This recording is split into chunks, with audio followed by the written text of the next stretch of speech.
감독이 다룰 내용은 그동안 세월호 관련해서 저희가 거의 1년 반 가까이 여러 사안들을 추적해 왔는데 마지막까지 잘 안 풀리는 부분이 이런 거였어요. 뭐 항적도 조작하고 여러 가지 데이터를 조작하긴 했는데 결국 왜 했냐는 거죠. 왜? 섬 가까이에서 실제로는 대해전이 일어난 것 같다. 그런 잠정 결론이 나왔는데 항상 마지막 의문은 왜 그러면 섬 가까이 최선했다고 하면 되지. 그걸 이렇게 어렵게 바꿔서 선원들도 해경들도 또 정부에서 내는 자료들도 다 이렇게 거짓말을 하냐 이거지. 왜? 그 왜에 해당되는 마지막 퍼즐이 오늘 풀립니다. 자, 미친 김 감독 모시겠습니다. 자, 그럼 먼저 좋은 항적부터 보는 겁니까? 아니, 나쁜 항적이다. 더 배드부터 보겠습니다. 더 배드. 해경은 선원인지 몰랐다며 그들부터 구조했다. 우리가 수십 차례 얘기했죠. 해경이 주장한 그거였어요. 이 사람들 선원인지 몰랐다는 거죠. 여기는 선원밖에 없는 곳인데 네. 조타실에서 바로 내려왔는데 네. 다 일반 승객인 줄 알았다고 지금도 거짓말을 하고 있죠. 네. 회사 유니폼 입고 있는데도 그렇게 선원인지 몰랐다고 해경이 말했던 그 선원들은 또 처음부터 거짓말을 합니다. 거짓 항적을 말하죠. 네. 세월호 선수 방향을 묻는 건데 사고가 나와서 세월호가 이 항적을 묻기 위해서 이제 해경이 물었을 때 선수 방향, 그러니까 뱃머리 방향 어딜 바라보고 있습니다. 섬 쪽을 바라볼 때 첫날부터 오후부터 얘기하기 시작해요. 섬을 바라보고 있었다. 병풍도. 그리고 나서 20일 날 아침에도 역시 이항사 김영우가 아예 정확하게 병풍도가 정선수 방향으로 보였다.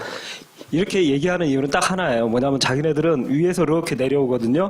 오다가 오른쪽으로 딱 핸들을 돌렸는데 배가 휘청해갖고 넘어져갖고 얼른 엔진 꺼갖고 그러니까 둥둥둥 네. 그대로 또 올라왔다는 거예요. 아니 이게 돼야지 조타실수로 갈 수가 있어요. 한 바퀴 돌면 안 돼요. 조금 돌렸는데 툭 해갖고 한 90도만 돌고 이제 넘어져서 배가 이렇게 오다가 네. 병풍도를 바라보는 이 지점. 네. 이때 사고가 나가지고 배는 여기서부터 둥둥둥 떠갔다는 거예요. 둥둥둥둥둥둥. 네. 그 배가 앞머리가 네. 이 섬을 향하고 있었다가 두 사람의 공통된 네. 이야기고 거짓말이죠. 이게 거짓말이죠. 왜냐? 왜냐면 한 바퀴 돌았거든요. 근데 여기서 놀라운 일이 벌어진데 바로 그날 저녁 언론부터 이제 배포되기 시작하는데요. 이 선원들하고 거짓말과 딱 일치하는 정부 항적도가 공개됩니다. 선원들이 배가 섬을 봤어요. 정면으로 병풍도가 하고 보였어요. 진술을 하고 예. 정부 발표도 항적도가 나왔는데 배가 병풍도를 바라보고 있어요. 예. 이거는 거짓말이죠. 거짓말인데 각도까지 말이에요. 정선수 방향으로 보였다. 근데 여기서 핵심 포인트는 이겁니다. 네. 선원들은 정부가 그런 항적을 발표할지 어떻게 알고 이 거짓말을 했냐는 거예요. 생각해 보세요. 전자적으로 배 위치는 기록이 됩니다. 그러니까 자기가 거짓말을 하면 전자 항적을 보면 거짓말인 게 금방 드러나요. 누구나 다 알아요. 그 선원들은. 그런데 이 선원들은 내가 거짓말해도 이게 거짓말인지 드러나지 않을 것을 어떻게 미리 알았냐는 거예요. 정부가 저런 내용을 발표할지. 핵심 포인트죠. 그죠? 이게 거짓말인 것은 밝혀지죠. 예. 더 구세에 의해서. 예. 보십시오. 여러 번 우리가 보여드렸지만 네. CNN 방송에서 CNN은 본인들의 방송이 이런 역할을 할지를 몰랐을 거예요. 당연히. 그렇죠. 근데 본의 아니게. 예. 병풍도 여기 있는데 배 머리가 여기 있어요. 배 꼬리가 일로 향하고 있다고. 다르잖아. 정반대하냐. 그 당시 이제 여기 영상을 공급한 그 배가 둘라에이스라고 제일 그러니까 세월호가 그 선장님이 둘라에이스 선장님이 세월호가 사고 나는 순간을 레이더로 다 목격하셨고 그리고 제일 먼저 구조를 가서 그때 배에 타고 있던 선원이 스마트폰으로 다 찍어버린 거예요. 거기서 이 정부 항적도가 이 선원들의 거짓말과 일치하는 정부 항적도가 완전 거짓이라는 게 완전히 탄로가 났죠. 더 중요한 것은 선원들이 그런 거짓 항적도가 나올 걸 미리 알고 거짓말 첫날부터 했다는 거예요. 그렇죠? 네. 자, CNN이 모든 걸 뒤집었는데 이보다 사실은 더 중요한 게 사고 지점입니다. 한번 동영상 보시겠습니다. Moon had been tracking the Sewol earlier that morning as it was on his radar. He says the ship suddenly made a sharp right turn at a very slow speed. The ship's tracking system, the automatic identification system, was off. 자, 여기까지 중에 굉장히 중요한 정보들이 사실은 당시 둘라에이스 선장님이 당시의 사건 현장을 보고 메모했던 그 당시에 직접 네. 메모했던 좌표 또는 그 당시 했던 교신 등등을 통해서 드러납니다. 조금 전에 영상 중간에 CNN 영상 중간에 보면 해도에다가 이 폴라 행콕스 기자한테 해도에다 이렇게 보여주면서 사고 지점 다 표시하면서 좌표 나오거든요. 그 좌표를 김 감독이 직접 만나서 받은 거예요. 네, 아니요. 이 CNN에 나온 이 해도를 보고 아니 근데 직접 만나서 그 좌표를 받기도 했어요. 그렇잖아. 네, 그거 말하면 안 되는데 거기서 나온 게 선장님한테 첫 번째 침몰 지점이 나옵니다. 문 선장님이 본인의 레이더로 목격을 하고 메모지에 당일날 기록을 해서 좌표를. 네. 그래서 정부 발표는 여기인데 예, 여기서 회전을 하고 위로 표류에 올라갔다는데 일단 침몰 좌표 1은 정부 좌표하고 일치해요. 맨 해갖고 위에 올라간 시간이거든요. 그러니까 선장님이 첫 번째로 기록한 거는 여기서 침몰했습니다라고 11시 25분 때 좌표. 예. 요 좌표는 정부 좌표하고 똑같아요. 예. 왜냐하면 침몰한 지점은 움직일 수가 없잖아요. 배가 거기서 가라앉았으니까. 예. 이거 똑같아요. 예.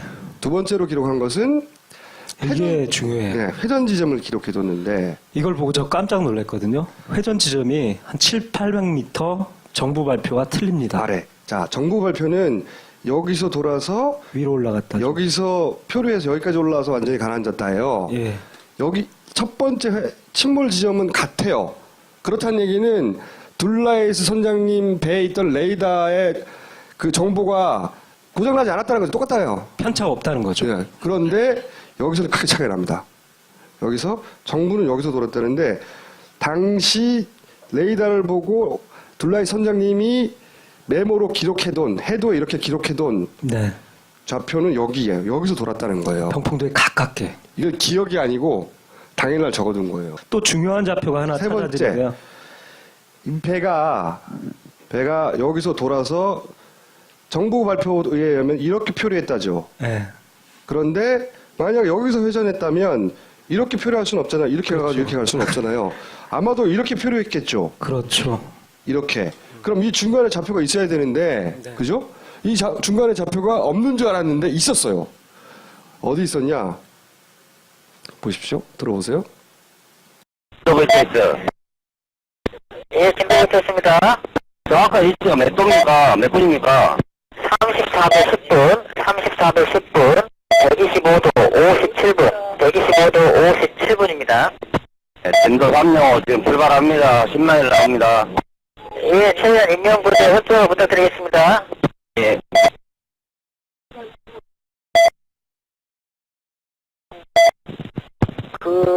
위치를, 정확한 위치를 지금 불러드릴게요. 근데 이 배가 지금 계속, 이동을 하고 있습니다. 들물에. 현재 위치는 34도 11.4분.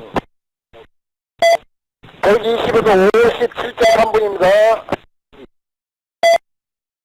자, 이 내용이 뭐냐면 이게 진도 BTS가 가지고 있는 BTS 기록이에요. 그런데 거기서 보면 진도 BTS는 엉터리 숫자를 불러요. 근데 듣고 있던 다 들을 수 있으니까 둘라이 선장님 등장합니다. 등장을 해서 그게 아니고 여기라고. 네. 여기라고. 너무 아래라고 들물에 밀려서 위로 올라왔다 하면서 불러주셨는데 자기의 알파 레이더라고 있거든요.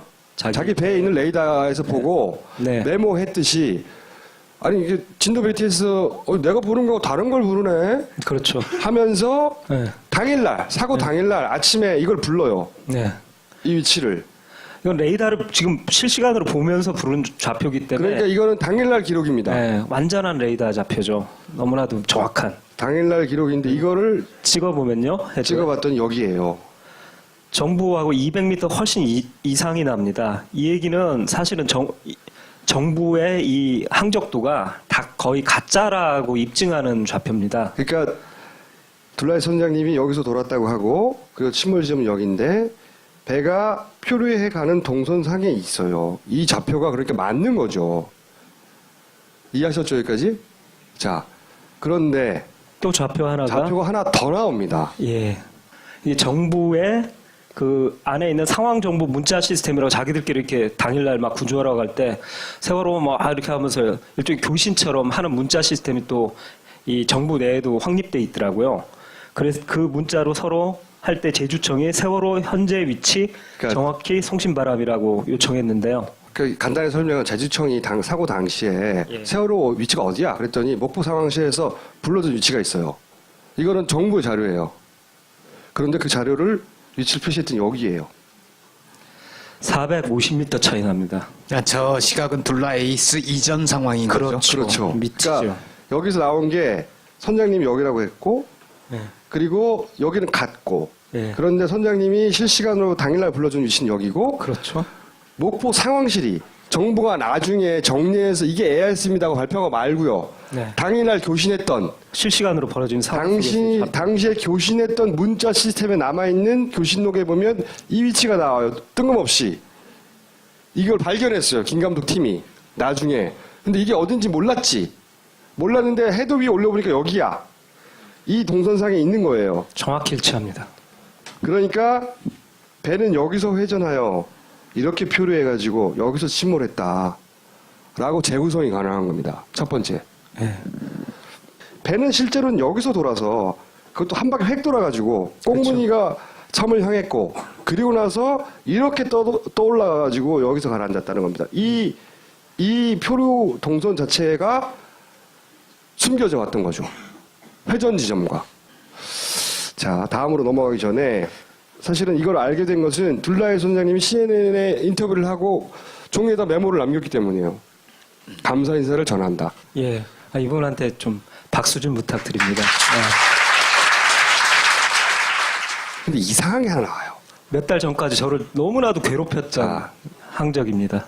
자, 보십시오. 이 항적은 어떻게 등장하느냐. 한겨레에서 한겨레 때문이에요. 한겨레 잘했다. 한결의 덕분에 박수 한번 부탁합니다. 한겨레에서 이게 정부 거 잘 못 믿겠으니 해군 레이더 내더라. 그래서 진성준 의원실을 통해서 해군 레이더를 받습니다. 네. 그런데 이게 파란 매끈한 게 정부 거예요. 정부의 발표는 매끈하게 왔다가 이렇게 매끈하게 돌아서 네. 둥둥 떠갔다거든요. 선원들 진술로 딱 일치해요. 그리고 둘라에스 우리가 좀 전에 재구성한 것은 여기서 돌았다예요. 근데 해군 레이더가 왔는데 이게 이런 게 온 거예요. 이런 게 퉁불퉁한 데다가 네. 위치도 이게 아예 정부 항적에 일치하고 울퉁불퉁 하든지 네. 아니면 이게 일로 내려와서 울퉁불퉁 하든지 여기서 차이가 나는 건 매끈하지 않았다 하나. 예. 그런데 둘라에스 선장님의 위치가 맞구나 하고 계속 오랫동안 생각해 왔는데 이게 울퉁불퉁한 게 맞다고 하면 또 둘라에스 선장님 위치가 틀린 거야. 틀리고. 딱 봤을 때 맨 처음 봤을 때는 이 편차보다 제 눈에 확 들어온 게 이 지그재그 궤죠. 제가 9월이 재작년 9월인가요? 처음 팟팟에 나왔어. 세월호 지그재그 했습니다. 맨 마지막에 좌로 갔다 우로 갔습니다. 뭐 한 모든 주장이 너무 잘 담겨 있어요. 네, 정확하게. 그때 주장했던 내용들이 사실은 아휴. 레이더 항적에는 담겨 있는데 위치가 안 맞아. 위치가 안 맞아. 예. 아니 그럼 조작을 했으면 일로 갖다 붙이든가 위에 예. 딱 정부 붙이지. 항적에. 정부 항적에. 매끈하게 만들든가 아니면 예. 이게 뭐냐고. 그래서 이게 오랫동안 고민거리였습니다. 이게 네. 어디서 태어난 거냐 도대체. 그리고 더 이상한 점이 바로 이거였어요. 뭐냐면 세월호는 한 회전 한계라는 게 있거든요. 처음 이게 조선소에서 설계됐을 때 10초에 한 18도 정도밖에 이 턴을 못 하는데 얘는 보면 세월호뿐만 아니라 군함도 못 하는 턴을 해요. 눈으로 보기에도 확 꺾이죠 이렇게. 이게 거의 45도 꺾이죠. 1번에서 한 번. 네, L자 거의 L자가 그다음에 요거를 여기를 확대해 보면 여기서 2번에서 거의 한 이렇게 확 꺾인 겁니다, 45도 이상 꺾이고 그렇게. 3, 4번은 거의 이렇게 확 꺾이죠. 아니 여기는 아래로 내려왔다가 오른쪽으로 탁 꺾여서 다시 항적이 변하는데 거의 90도 가까이가 꺾여요. 이렇게 내려오다가 팡 꺾였다가 지그재그까지는 좋은데 아니 말이 돼야지 이게. 이건 배가 만들 수 있는 항적이 아니었어요. 6,000톤급 배는 절대 이런 항적을 만들 수 없어요. 이게 말이 안 되는 거예요. 이거를 보여줬더니 정부 항적을 전문가들 중에 정부 항적을 옹호하는 전문가도 있을 거 아닙니까? 네. 한마디로 쓰레기라고 말했어요. 해군이 내놓은 레이더 항적이 쓰레기가 된 거예요. 그게 무슨 한결애가 쓰레기를 건진 거예요. 근데 제가 다른 전문가들을 만나갖고 해군 항적이 그렇게 형편없습니까? 그랬더니 그분은 그럴 리가 없다고. 약간, 해군인데. 아니 그러면 국가를 어떻게 지키냐고 그 레이더로 말도 안 되는 소리 하지 말라고. 그런데 또 반박을 못하는 게 말했잖아요. 바로 이것 때문에 반박을 못했어요. 김감도 이거 들고 와서 막 자랑을 못했다고요. 해석이 안 됐다고 오랫동안. 그래서 이상한 놈으로 접어놓고 있었어요. 자, 1년 후 새로운 사실을 발견한다. 자료 종합하다 발견했습니다. 우리가 레이더가 이런 부분이 삭제됐다. 이런 내용 다룬 적 있었죠. 레이더를 구해서 분석할 때 여기는 왜 안 나왔어? 이렇게 의문을 가졌던 적이 있었어요. 제가 AIS 누락 구간은 뭐 신문제상에도 많이 나왔는데 레이더는 정전이 되지 않는 한 절대 누락이 될 수 없거든요. 여기 누락이 됐단 말이에요. 근데 이게 처음에 가족들이 내려가서 복원을 했을 때 이 버전이 제일 먼저 나왔어요. 여기가 딱 두 곳이 이상하게 레이더가 없는 거예요. 그런데 이게 여기가 어디지 하고 이상한 해군 행적, 이상한 놈하고 비교해봤더니 우리가 도저히 믿을 수 없다고 뭐 이렇게 된 거야. 요 부분이었던 거예요. 요 부분. 딱 일치합니다. 요 부분. 양쪽이. 요 부분 없어진 요 부분이 결국은 이 말도 안 되는구만 했던 요 부분이었어요. 아니 그래서 저는 이제 뭐라고 생각해요?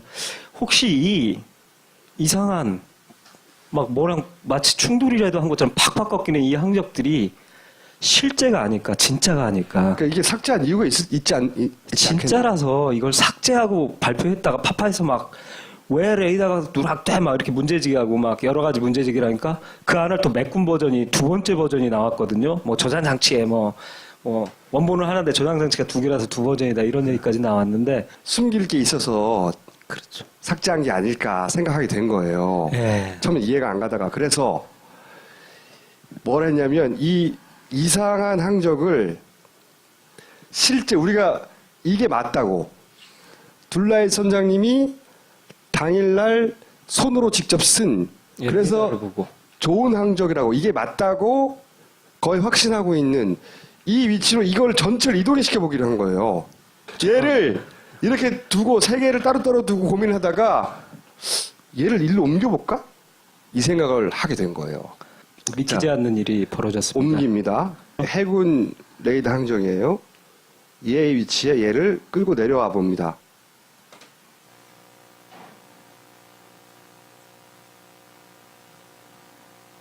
보시죠. 저는 이걸 처음 보고 소름 끼쳤어요.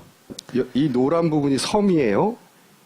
그리고 이 밑에 선들이 뭐냐면 해저 바다 밑에도 산맥이 있잖아요. 이렇게 해저에 말하자면 등고선을 표시한 거예요. 우리 눈에는 보이지 않는 겁니다. 근데 이 등고선 모양과 묘하게 일치해요. 그죠? 여기서 저는 1차 소름이 끼쳤습니다. 이게 왜 이게 이렇게 일치하지? 따라서 특히 이 L자 항적 도저히 배가 갈 수 없는 이 충돌 항적이라고 확 꺾인 배의 그 모든 선의 능력을 초월하는 그 부분이 딱 여기 이 꼭지점들에 해당됩니다. 해저 등고선에 어딘가에 걸린 딱 꼭지점에. 일치를 해요. 제일 그러니까 안 일치하는 부분이 아래 꼬리 부분인데 거기 말고 나중에 설명을 할 것이고 예. 그러니까 1차 결론은 이렇게 된 겁니다. 이게 뭔가 해저 지형과 관련이 있는 거다. 그 다음에 이제 다시 한번 점프를 합니다. 우리가 따로 다뤘죠. 그 선원과 그리고 해경이 공모한 거 아니야? 뭘 이거 가지고 내려오고 그리고 뭐 남아서 막 바닷속에 뛰어들고 막 배가 뒤로 왔다 갔다 하고 막 이런 짓을 하잖아요. 조타실에서 뭐 나왔단 말이죠. 우리 동영상을 이미 예전 시간에 봤지만 이 물건들이 여기 있다가 밑으로 내려오고 이게 이 뒤에 숨기고 막 꺼내고 막 그런 거 봤잖아요. 근데 그 과정은 다시 반복할 필요가 없고 핵심은 뭘 가지고 나왔단 말이야. 그죠? 근데 그런 나온 물건 중에 여기서 떨어진 물건들 네. 중에 이런 게 있어요. 하얗게 보이는 사각 물체가 있어요. 이게 이제 영상들 다 삭제하다 보니까 막 헬기에서 찍은 거 편집하고 막 했잖아요. 그 중에 보면 이게 중간에 나왔다가 사라져요. 그 얘기는 가져갔다는 거죠. 누군가가. 근데 이 물체를 김 감독이 김 감독은 지금 이 세월호 전체 물체들의 비례와 길이와 높이를 다 알거든요. 세월호를 알거든요. 3D로 만들어 놓고 보다면 거기 물체를 이렇게 상대 비율로 다 계산할 수 있거든요. 네. 해봤더니 아까 선장님 무릎에서도 나오지만 여기서도 보니까 가로 세로가 거의 30cm에 가까워요. 이게 30cm 정도. 예, 그리고 동영상으로 이렇게 쭉 움직이면서 이렇게 각도 변화를 하면서 보니까 정말 이상했던 게 꼭 두 개의 나비 날개 두 쪽처럼 두 쪽으로 돼 있다는 걸 알았어요. 무슨 얘기냐면은 폭이 30cm인데 반이 나눠져 있는 거죠. 30cm라고 하면 이 반이 이렇게 절치되어 있는 것처럼 네. 움푹 들어가 있다는 겁니다. 그러니까 15cm, 15cm 종이 뭉치 두 개인 거예요. 네. 이게 예. 종이로 보여지고 그걸 본 순간 이거 서류 종이 아니다를 확신했어요. 90%가 서류 종이 아니다. 그렇다면 찾을 가능성이 있다고 딱 느꼈죠. 이거 특수지 같다. 그래서 이제 김 감독 무슨 생각을 했냐? 이런 종이를 쓰는 선실 내 기계가 있을까? 그렇죠. 이걸 찾은 거예요. 예, 다 뒤졌습니다. 뒤져서 찾았죠. 15cm 종이를 쓰는 이 종이 장비가 하나였어요. 배 안에 있는 무수한 장비들 중에. 네. 그거는 뭐냐? 에코 사운더. 15cm 와이드 기록지를 사용한다. 아, 규격이 딱 맞더라고요. 규격이 딱 맞아요. 알고 봤더니 그리고 요즘 장비들은 잘 아시겠지만 거의 다 LCD를 써요. 이게 단종된 게 2001년 배가 오래된 거거든요. 아니, 앤틱이에요, 말하자면. 오래된 배를 들여갖고 그 배에 설치되어 있던 오래된 에코 사운드라는 장비에서 15cm 폭의 종이를 쓰더라. 예. 그런데 그러면 에코 사운드가 뭐하냐? 음향 측심기다. 음향 측심기가 뭐냐? 해저의 깊이를 측정하는 장비였어요.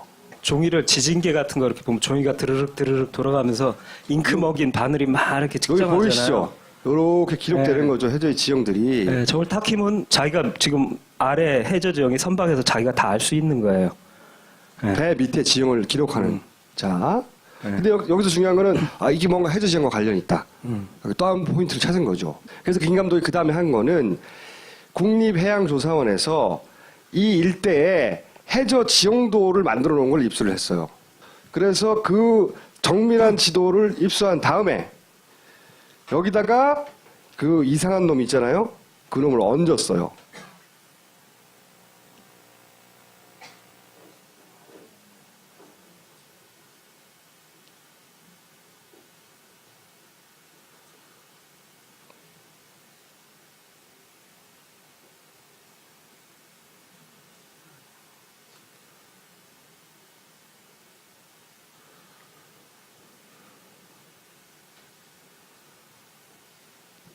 이 바닷속 지형을 그대로 따라갑니다.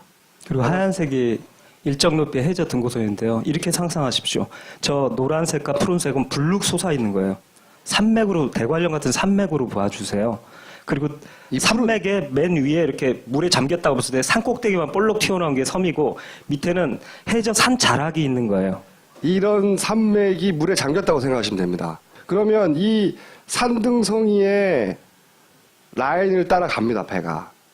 그러다가 일정 높이에 되게 높은 가파른 곳에 오면 거기가 저희가 봤던 L자항적이라고 했던 곳이 여기 탁 꺾입니다. 탁탁 그걸 김 감독은 L자 같다고 해서 네. L자라고 불렀는데 네. 자 이걸 좀 더 확대해서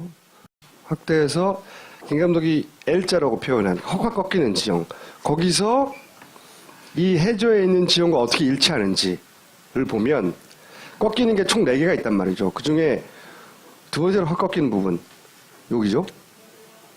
여기 예, 높은 데로 와갖고 보시면 배가 쭉 왔다가 우회전 하잖아요. 우회전으로 와갖고 이 높은 곳에 와서 탁 마치 부딪히는 듯한 그러니까 이렇게 높은 벽을 생각하십시오. 그런 산 등성이에 탕 부딪힌 것처럼 팍 꺾인 다음에 쭉 온 다음에 이게 잘 보세요. 이게, 네. 이게 뭘 의미하냐면 배가 이렇게 오다가 이렇게 간 거예요. 탕 튄 거예요. 배가 이 점들이 배의 움직임이란 말이죠. 10초마다 이 세월호의 위치입니다. 이렇게 오다가 배가 이렇게 간 거예요. 이렇게 여기서 이렇게 갔잖아요. 그리고 보시면 이게 간격이 넓다는 건 속력이 빠르다는 거예요. 빠르게 오다가 여기 턱 부딪힌 것처럼 되니까 속력이 조밀해지죠. 느려진 거예요. 이 간격이 멀면 속도가 빠른 거고. 빠르고. 왜냐면 같은 시간에 딱딱딱 찍히는 건데. 10초에 한 번씩 지키는 거예요. 서로 가까우면 느리고 멀면 빠른 거예요. 네. 이게 빨리 오다가 여기서 뭔가 턱 하고 이렇게 꺾이고 꺾이죠. 어. 이렇게 꺾이고 그다음에 느려지죠. 예, 느려지고서 이 등고선을 따라 그대로 라인을 너무 정밀하게 와요. 이렇게 온 다음에 옵니다. 예, 오다가 여기서 또 한 번 이렇게 탁 꺾여요. 예, 여기서 탁 바로 여기가 굉장히 저는 보고 소름이 끼쳤는데요. 여기가 산줄기거든요. 해저 산맥의 산줄기인데 여기 골이 탁 파져 있어요. 여기에 고길에 탁 들어오면서 고기를 타고 들어오고서 다시 여기 두 번째 산줄기에서 탁 한번 꺾이는 꺾여요. 지점이 정확히 일치하고 있어요. 2번, 예. 4번. 4번. 그 다음에 내려와 갖고 여기가 산봉우리처럼 외진 산봉우리처럼 살짝 나와 있는데 색깔을 보시면 요 산에 살짝 나와 있는 데서 다시 이쪽으로 펑 꺾인 다음에 온 다음에 다시 등고선을 정확히 따라서 쭉 올라가서 여기서 또 이렇게 등고선 골이 져 있는데 그 골까지 정확히 따라서 위로 올라가고 있습니다. 요약하면 예. 배가 이해할 수 없고 쓰레기라고 표현했던 이렇게 확 꺾이는 지점은 해저 지형과 일치시켜 봤더니 그 해저가 툭 튀어나온 부분들과 일치하더라는 겁니다. 그래서 자. 이제 추가 조사를 했습니다. 자, 그럼 아까 네. 뭐 하여튼 에코 사운드라고 수심 측정기라고 하죠. 쉬운 말로. 수심을 에코 재는 그 사운드. 측정기. 그러면 이제 다시 의문이 생긴 겁니다. 그걸 수심을 측정한다고만 생각하고 있었어요. 그래서 지형과 관련이 있구나. 근데 그걸 언제 사용하냐를 항해사 선장들한테 물어봤어요. 우리는 배를 모르니까. 투명할 때 쓴다고 하시죠. 이게 투명가 뭔가 했더니 앵커를 내릴 때 쓰는 거랍니다. 일반적으로 항해를 할 때 그럼 법적으로 항해할 때 항상 켜야 되는 겁니까? 라고 이제 질문을 드렸는데 선장님과 항해사들은 아니 그걸 왜 켜냐고 계속. 왜냐하면 이렇게 항해를 할 때는 자기가 아는 코스고 깊은 데로만 다니니까 이거 켤 일이 없는 거예요. 그러다가 항구나 이런 데 가갖고 앵커를 다들 내려야 되는데 깊이를 잘 모르거든요. 왜냐면 해도가 정확하지는 않으니까 종이 해도가. 그러니까 밑에 내 앵커가 잘 내려갖고 이쯤에 잘 걸릴 수 있나를 보기 위해서 이 에코 사운드를 탁 킨대요. 그때만. 뭔가 연결되지 않습니까? 이 에코 사운드는 앵커를 내릴 때 쓰는 거지 운행할 때 쓰는 게 아니래요. 자, 그러면서 다시 생각나시죠? 저희가 약 몇 달 전에 그런 얘기 했었습니까? 이상하게 왼쪽 앵커가 잘 안 보인다고. 9시 32분경에는 안 보이고. 네. 그래서 안 보이죠, 여기? 안 네. 보이고. 그래서 이게 머드가 묻었거나 지금 끌어올리는 중 아니냐 이런 네. 의문을 제기했었죠. 하여튼 비정상이었습니다. 35분쯤에는 다시 보입니다. 그래서 그러면 그 사이 시점 30분에 35분 사이에 애가 끌어올려졌나? 그리고 여기서 중요한 건 왼쪽 앵커의 색이 오른쪽 앵커 처음에 출항할 때는 새카맣게 아주 잘 닦인 앵커였는데 이때 보면 다시 나타난 앵커를 보면 약간 황갈색으로 변색이 돼 있어요. 그래서 저는 이거 그래. 머드가 묻었을 거라고 제가 확신을 했었죠. 해저 지형이 진흙 끈적끈적하거든요. 우리가 따로따로 다뤘던 거에 다 연결되는 거예요. 예. 그래서 이거는 나중에 요 시간대 사이에 앵커가 끌어올려진 거 아닌가? 앵커가 사용된 거 아닌가? 이런 의문을 제기한 적이 있었죠. 그래서 이걸 모아서 재구성을 해보자면 사고 5분간의 분석은 이런 겁니다. 배가 이렇게 앵커를 내리고 네. 앵커가 걸릴 만한 지형들을 따라왔어요. 그리고 실제 이렇게 획 꺾인 부분들은 배가 어떻게 저 큰 배가 회전 각도를 넘어서는 움직임이 있네. 앵커가 걸렸을 가능성. 배가 쭉 가다가 틱 한 거죠. 여기서 또 가다가 틱 한 거예요. 라는 가능성이 우리는 보지 못했으니까. 하지만 추론은 대단히 높다 이거. 여기에 와갖고 높은 지대의 이 등고선 하얀 라인 보이시죠? 여기에 한번 탁 걸려서 툭 꺾인 다음에 다시 여기서 풀리니까 속력이 다시 빨라지는 거예요. 수심과 속력이 정확히 일치하고 있어요. 그러니까 여기 올 때는 앵커가 내린 길이에서 밑에 여유가 있으니까 걸리는 게 없으니까 다시 빨라져요. 여기서 중요한 점이 나왔는데 뭐냐면 이 배는 느리게 가는 게 아니라 사실은 풀 가동하고 있다는 거죠. 왜냐하면 여기 속력 데이터를 보니까 세월호가 낼 수 있는 거의 최대 속력이 나오고 있더라고요. 이 얘기는 뭐냐면 이 앞에 느리게 나오고 속력이 나오는 것은 최대 속력을 실제로 낮춘 게 아니라 여기서 풀가동으로 달리고 있는데 앵커를 내리다 보니까 마찰하니까 뒤에서 잡아 끄니까 자연스럽게 느려진 속력이지 실제 속력이 아니란 얘기죠. 팅 한 거예요 여기서. 네, 여기서 한번 팅하고 산맥에 걸려서 팅 하고 속도가 늘어졌다가 근데 이게 풀렸어. 네. 가. 그리고 여기도 재밌는 포인트인데 여기가 뾰족하게 또 여기도 튀어나온 부분인데 여기서 탁 맞고 꺾이는 거 보이시죠? 배가 좁아져. 항도가 이렇게 꺾여요. 이렇게 여기서 또 꺾여요. 여기 또 꺾이고. 예, 그것까지 이제 정확히 일치하고요. 온 다음에 드디어 이제 여기가 40m 등고선인데 여기 와갖고 탕 하고 이제 본격적으로 꺾이면서 이제 위험한 일들이 벌어지는데 이제 요 부분에서 저는 이제 어디서 사고 났느냐가 궁금했었죠. 그건 한번 다음 장에서. 자, 우리가 이 내용도 다뤘습니다. 다 따로 다룬 내용이에요. 배가 승객 1은 소파에서 왼쪽 출입문 바다에 떨어질 정도로, 그리고 한 사람은 난간에 날아가서 부딪혀 갈비가 부러질 정도로, 한 사람은 문을 통과해 날아가 복도를 지나 다른 방벽에 부딪힐 정도로. 그러니까 그러면 저렇게 사람이 탁 날아갈도록 채였던 지점이 어디냐? 감독님이 발견한 지점은 여기예요. 여기였다. 산줄기. 여기서- 해저 산줄기에 고립해져 있는 여기가 되게 날카로워요. 여기에 팍 꺾이잖아요. L자로. 예, 3으로 저희들이 결론을 내린 이유가 생존자의 인터뷰를 통해서인데요. 자, 화물기사 최은수 씨가 있습니다. 이분은 네. 한 달에 3회 이상 그러니까 인천에서 제주 가는 배를 계속 타신 거예요. 화물기사 15년 경력 정도 되시는데 세월호 초창기부터. 네. 이분이 마침 사고 시점에 배 이 지점에 타고 당시 사고 상황을 봤어요. 그래서 이분을 인터뷰를 했어요. 그래서 오른쪽 간판에서 중요한 점이 병풍도를 이렇게 정면으로 보고 계셨대요. 그러니까 다른 승객들은 그냥 섬이 처음 타신 분들은 섬이 그냥 저렇게 보이나 보다 했는데 이분은 그날 병풍도의 모습이 이렇게 가까운 걸 처음 보셨던 거예요. 자, 보세요. 예. 여기서부터 봤어요. 여기서부터. 아, 여기서부터 네, 보셨어요? 여기서부터 이제 본 거야. 이렇게 지나갔겠네요. 네, 이렇게 지나왔어요. 이렇게 길쭉했죠. 네. 여기서 이제 틀어버린 거라 거의 이쯤 와가지고. 아, 네. 이 정도 뒤에서 볼 때 한 이 정도? 네. 그때 보셨을 때 거의 섬이 그러니까 눈앞에 꽉 찰 정도로 그러니까 이렇게 그 보셨을 나무 때 가지까지 봤으니까 이 정도 좀. 이 정도? 네, 이 정도 떨어져서 거의 조금 붙었어요. 네, 이렇게 크게 보인 거예요. 그러니까 섬 거의 다 붙인 거예요. 우리는 거의 다 봤어요. 그 섬을. 나는 섬을 받아버리는 줄 알았다니까요. 그때 당시에. 다시 한번 둘라이 선장님이 말한 위치가 맞는 거죠. 굉장히 가까이 갔다는 증언이고. 이분이 그 인터뷰를 바탕으로 저희들이 정밀하게 인간의 화각 이런 걸 생각해서 시료 화각이 약 60도라는 것도 알기 때문에 그걸 갖고 검증해보고 아까 꼼꼼하게 보신 분은 알겠지만 이분이 정면으로 병풍도를 바라본 곳이 제가 하단 병풍도 쥐가 웅크리고 있는 이 모양의 하단 병풍도의 하단 엉덩이 명품도 상단 명품도. 예 상단은 거의 안 보이셨고요. 하단 병풍도만 크게 보이셨던 거예요. 꽉 차게. 그리고 이분이 한 증언 내용은 뭐냐면 내가 봤을 때 이건 안 보였고 네. 이 위치에서 이것만 보였어. 이것만 보이는 위치는 여기라는 거죠. 그리고 사고 날 때 이 엉덩이 부분 아까 보셨죠? 섬을 끄트머리를 거의 지나는 요 부분. 끝에서 사고 났다니까? 네. 요 끝이 보이는 지점? 여기 맞아요. 그러니까. 그러니까 L자가 맞는 거예요. 왜냐하면 그 다음 L4로 오면 다시 상병풍도가 들어오거든요. 이렇게 왜냐하면 이 꺾이면서. 배가 이렇게 올라가기 시작하면 여기가 보여야 되잖아요.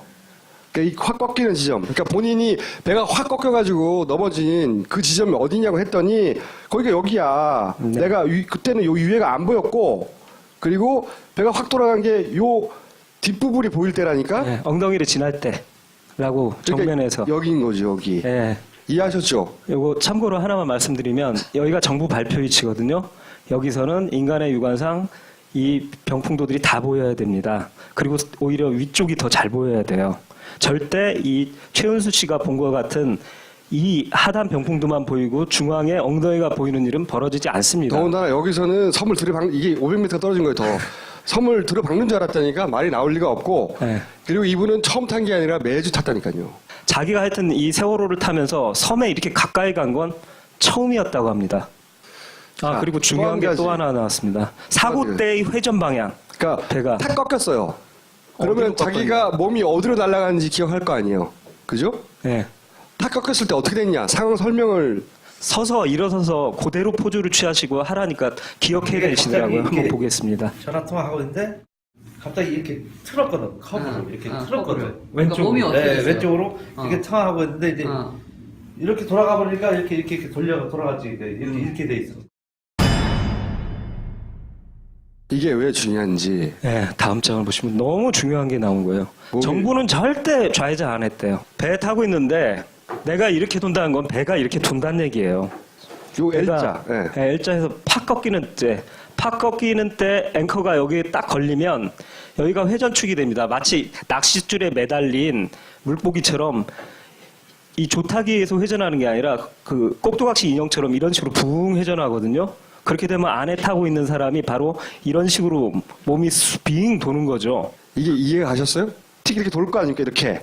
엉덩이는 자유로우니까 빙 돌죠. 이렇게 돈단 말이죠. 한 바퀴. 몸이 이렇게 돌았단 말이에요. 그러니까 L자 항적이 만들어지죠. 거기에 따라 몸이 그렇게 돌았다는 거예요. 이분이 기억하는 건. 네. 또 하나. 예. 이건 뭐냐면 이건 이제 그분의 증언에 의해서 그때 L자 상황이 어떻게 만들어졌는지를 재구성한 것이고 또 하나는 뭐냐면 우리가 이것도 다뤘어요. 따로. 이게 말도 안 되는 이런 게 어떻게 나온 거야 하면서 뭐냐면 AIS를 가지고 이 AIS에 따라서 재구성해서 배가 어떻게 움직였는지를 재구성하니까 이 상황에 나왔어요. 보세요. 기억하실 텐데. 다가 왼쪽으로 휘는 게 나와요. 왼쪽으로 퍽 하고 이렇게 역회전 자, 이게 보세요. 다시. 예. 배가 한번 텅 튕겨요. 이렇게. 예, 그리고서 왼쪽으로 돌죠. 이게 뭔지 몰라서 그때 이거 조작하다가 뭐가 이상하게 예. 제대로 못했나 보다. 예. 이게 이 상황을 말한 거였던 겁니다. 이 상황. 아, 이 상황. 예, 이번 건 두 번째입니다. 꺾인 거. 예, 두 번째 건데 이게 정부 내에서 다놓고 말씀드린데 정부 내 관계자들이 제일 애를 먹고 이거 해명하느라고 진땀을 빼고 끝내 거의 해명도 못한 항적이 바로 이 L자 항적이었거든요. 근데 그게 일종의 미스테리로 남았거든요. 나침판이 고장나느냐 뭐 수신 시간 막 궤변을 늘어놓고 그랬는데 결국은 처음으로 이게 설명이 되는 거예요. 이 꺾인 게 데이터가 잘못된 게 아니라 실제로 꺾였을 수 있다. 역회전했을 수 있다. 그게 정확히 요 지점인데 바로 요 지점과 요 산맥에 걸리는 해저 산줄기에 걸리는 지점이 똑같이 일치합니다. 여기가 여기예요. 네. 이 지금 확 꺾이는 부분 있잖아요. 항적으로 남겨서 그 항적을 김 감독이 이렇게 배 AIS 위치가 여기니까 이 배가 AIS 위치를 따라서 움직였는데 그 위치대로 AIS대로 배를 이렇게 그려봤더니 배가 이렇게 움직였다는 거다라고 하고 재구성한 게 이거예요. 이거 팅 하는 거. 그게 여기서 그 위치가 바로 여기고 L4번. 네. 배가 튕긴 거예요, 한 번. 저는 이걸 그때 파파이스 71회에서도 말씀드렸지만 이게 원본을 그러니까 저는 그렇게 개인적으로 판단했어요. 그때도 문제제기했지만 이거 조작하다가 이 앞부분에 L자 그러니까 지금 이제 결론적으로 가면 여기는 누락을 시켜놓고 이쪽은 매끈하게 데이터 몇 개 빼면 되거든요. 했는데 그러다가 너무 여기만 신경 쓰다 보니까 저는 결론적으로 여기를 신경 안 쓰고 실수로 내버려 AIS 둔 거죠. 데이터에 실수로 내버려 뒀다가 그걸 수습을 못 해갖고 끝까지 골치를 알았던 것이다라고 이런 확신하고 식으로 있습니다. 그림을 그려서 해봤다면 이게 이상하다는 걸 알았을 텐데 이게 진짜와 가짜가 막 뒤섞여 있단 말이죠. 그렇죠. 이거 남겨진 진짜예요, 말하자면. 법정에서도 검경합동수사본부의 그 단장님도 그래 자기가 이 6,000톤급 배가 뒤로 확 회전하는 이거는 난 도저히 나도 이건 이해가 안 가는데 이게 나침판 고장이냐 막 이런 얘기까지 하고 그랬었거든요. 근데 나침판 고장이 아니라 이 해저 산줄기에서 앵커가 걸려서 탁 꺾였다고 해석하면 정확히 미스테리가 풀립니다. 그러니까 착한, 나쁜, 이상한 것을 종합해서 재구성한 진짜 세월호 항적은 이런 건 거예요. 이 해군 레이더는 제가 이건 100% 말씀드릴 수 있는데요. 이 항적은 바다 위에서 달려서 나오는 일반적인 항해로 나올 수 있는 항적이 절대 아니고요. 반드시 이 병풍도 옆에 와서 앵커를 내리고 갔을 때 보이는 속도 변화와 꺾임, 이 항로가 딱 일치하기 때문에 저는 세월호의 사고점이 바로 여기고 해군 레이더의 항적은 실제 항적이라고 확신합니다. 이게 진짜 항적인 거예요. 방송을 계속 보신 분들은 이 내용이 어느 날 갑자기 상상하다 툭 튀어나온 게 아니라 정말 무수한 시행착오와 그리고 지금 쓰이지 않았던 무수한 자료들 그 중에서 그거를 10번, 50번, 100번씩 보다가 따로따로 놀던 정보들이 이런 결론에 도달한 거거든요. 아주 어려운 지난한 과정을 거쳐서. 근데 이것만 딱 듣고 보면 야 그러면 세월호를 앵커로 걸어가지고 넘어뜨란 말이야? 이 음모론을 주장한다고 할 거예요. 당연히. 그렇죠? 그리고 그 다음에 따르는 질문은 그러면 왜가 따르는 거예요. 근데 김 감독의 역할은 여기까지입니다. 왜는 사실은 정부가 밝힐 일이에요. 우린 조사권이 없으니까. 세월호를 인양할 거 아닙니까? 네. 건져 올리면 네. 앵커를 사용한 흔적 이런 것을 확인할 수도 있을까요? 저 아시는 분은 아시는데 그 이미 시사인에도 보도가 됐는데 그 지금 세월호 인양한다고 준비하고 있지 않습니까? 그래서 저 세월호 특별조사위원회가 잠수부들을 저 데리고서 배를 확인하기 위해 그리고 앵커도 찍을 계획을 잡고 제일 먼저 앵커를 찍기 위해서 잠수사를 투입해서 내려가서 지금 세월호를 촬영을 했습니다. 시사인 보도에 의하면 앵커 양쪽을 다 잘라놨다고 합니다. 없어졌습니다. 네. 네. 근데 어쨌든 앵커는 없어요, 지금. 네. 네. 그리고 앞으로 계획을 말씀해 주시죠. 예. 앞으로는 이제 종합해서 결론도 났기 때문에요. 이제 본격 제작에 들어갑니다. 이제 전문가들, 해외 전문가들, 해외 연구소나 이런 쪽에 맡겨갖고 이제 데이터를 얻어서 더욱더 설득력을 높이는 작업을 하고 그리고 이제 총수님과 저희들이 이 완성 시기에 대해서는 잠정적으로 썬댄스 영화제에 출품을 하자라고 결론을 냈어요. 물론 내부 상영도 하고 그리고 거기 펀딩에 참여해 주신 분들 시사회 해야죠. 따로 시사회도 완성되기 전에 내부적으로도 하고 필요하다면 아마 이게 영화관에 걸리기가 쉽지 않을 것 같으니까 뭐 온라인 상영도 생각해보고 여러 가지 계획들이 있겠으나 전체적인 일정은 올해 9월에 완성해서 썬댄스 영화제에 내겠다. 자, 오늘 여기까지 하겠습니다. 감사합니다.